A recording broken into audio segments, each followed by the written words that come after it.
രാജ്യത്ത് മതവർഗീയ സംഘർഷങ്ങൾ ഉണ്ടാക്കാനുള്ള രാഷ്ട്രീയ പദ്ധതിയായി അയോധ്യയിലെ ക്ഷേത്രപ്രതിഷ്ഠാ ചടങ്ങ് മാറ്റുകയാണെന്ന് CPM general secretary Sitaram Yechury.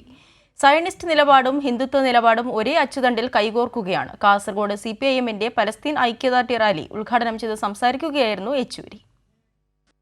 Palestine ജനത ഐക്യദാർഢ്യം പ്രഖ്യാപിച്ചുകൊണ്ട് കാസർഗോഡ് ചെർക്കളയിലാണ് CPIM ജില്ലാ കമ്മിറ്റിയുടെ നേതൃത്വത്തിൽ പലസ്തീൻ ഐക്യദാർഢ്യ സദസ്സ് സംഘടിപ്പിച്ചത്. പലസ്തീനിൽ മുസ്ലിങ്ങൾക്കെതിരായ കടന്നുകയറ്റമല്ല, മാനവികതയ്ക്കെതിരായ കടന്നുകയറ്റമാണ് നടക്കുന്നതെന്ന് സീതാറാം യെച്ചൂരി പറഞ്ഞു. സയൻസവും ഹിന്ദുത്വ നിലപാടും തമ്മിലുള്ള ബന്ധമാണ് കേന്ദ്ര സർക്കാരിന്റെ ഇസ്രയേൽ അനുകൂല നയത്തിലൂടെ വ്യക്തമാവുന്നത്.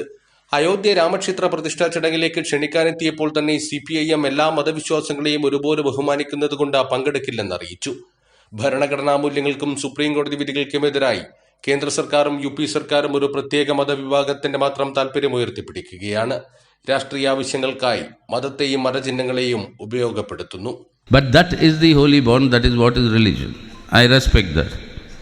We will protect that right for every individual.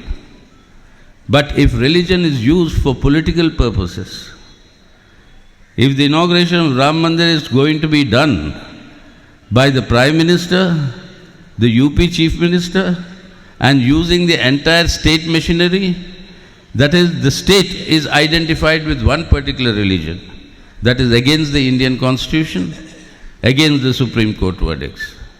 സംഘാടക സമിതി ചെയർമാൻ CH കുഞ്ഞമ്പു MLA സ്വാഗതം പറഞ്ഞ ചടങ്ങിൽ CPIM ജില്ലാ സെക്രട്ടറി MV ബാലകൃഷ്ണൻ മാസ്റ്റർ അധ്യക്ഷത വഹിച്ചു.